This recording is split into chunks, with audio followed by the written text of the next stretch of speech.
oscilloscope can see patterns, and I find this very, very interesting.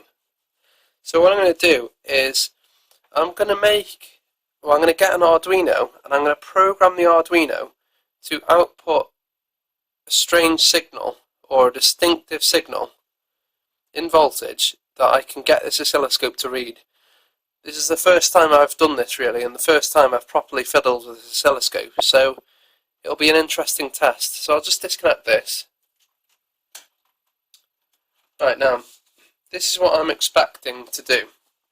I'm going to get the Arduino to use PWM, pulse width modulation, and I'm going to try to, I'll just make a new graph, hang on.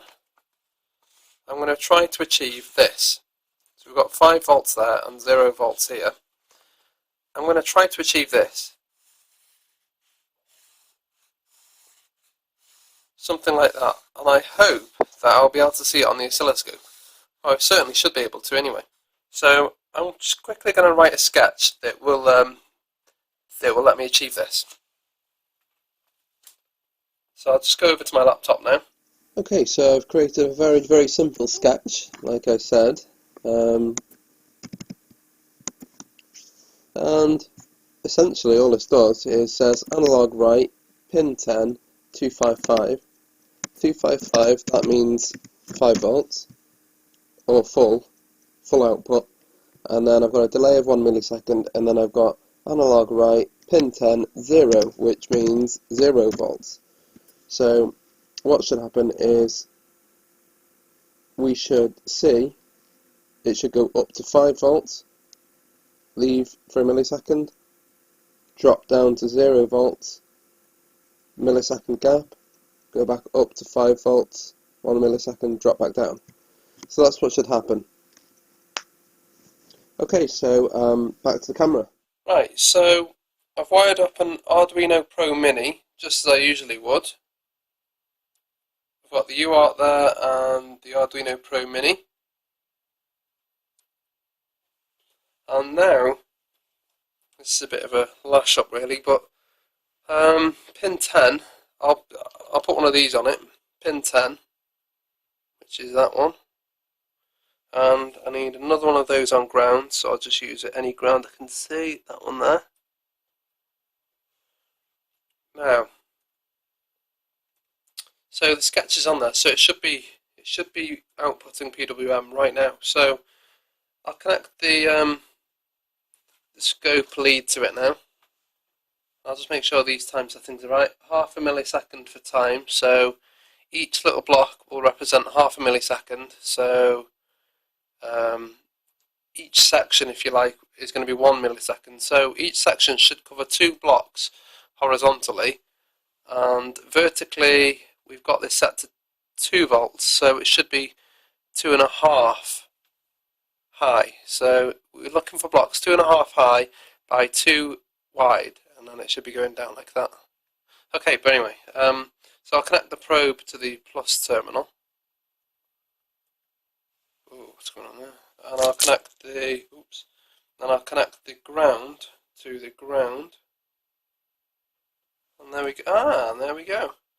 So I'm going to put this down now without dropping it anywhere. Move this to here. Okay. And there we go. So you can see it. I'll just move the camera a bit closer. Okay, and you can see that it's actually showing, although I don't know why there's no vertical line, because I'm sure there should be.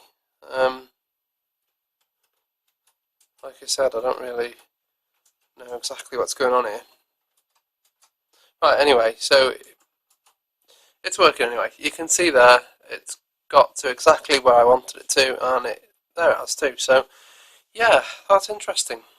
So I think what I'll do now is I'll change the script slightly and make it a bit more interesting. So I'll change the script to analog write 0, so that'll be 0 volts, delay of 1 millisecond, and then I think I'll have 2.5 volts and another delay, and then I think I'll have 5 volts, and then repeat. So let's give this a go. I'll just upload that. So now it should step. It should go low, medium, high, low, medium, high, low, medium, high. So we'll see. So it's uploading now. 0 volts, which makes sense. Wow, okay, that's a bit odd.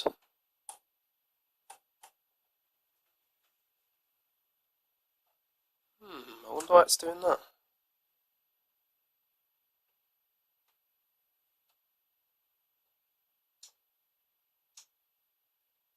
Yeah, that is a bit odd.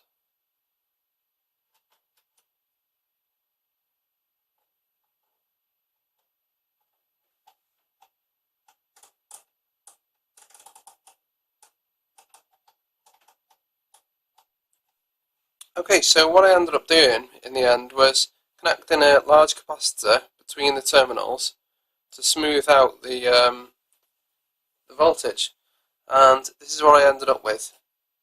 So I'd written high, or 5 volts for 50 milliseconds, then I'd written low, or 0 volts for another 50 milliseconds, with this huge capacitor on it. And yeah, it's quite interesting. So it takes 50 milliseconds to charge it, and then 50 milliseconds to discharge it. So I just thought it was quite an interesting thing, really. And the oscilloscope shows what's going on. Without the capacitor, what would happen is that you'd see a high bar, and then you'd see a low bar, and a high bar, and a low bar, because those pins don't write anything other than high or low. So where it says, you know, the number that you want to write analog, if you write 128 or 127, it sort of makes you think that it's going to output 2.5 volts, but it actually doesn't. It outputs 5 volts for half of the time and 0 volts for the other half of the time. And when you average out, then it equals 2.5 volts. So I thought with the capacitor it just helps to understand a little bit, maybe. So yeah, so that's what I've done. So anyway, it's been interesting playing about with this oscilloscope today. I hope you liked the video, and thank you for watching. Bye!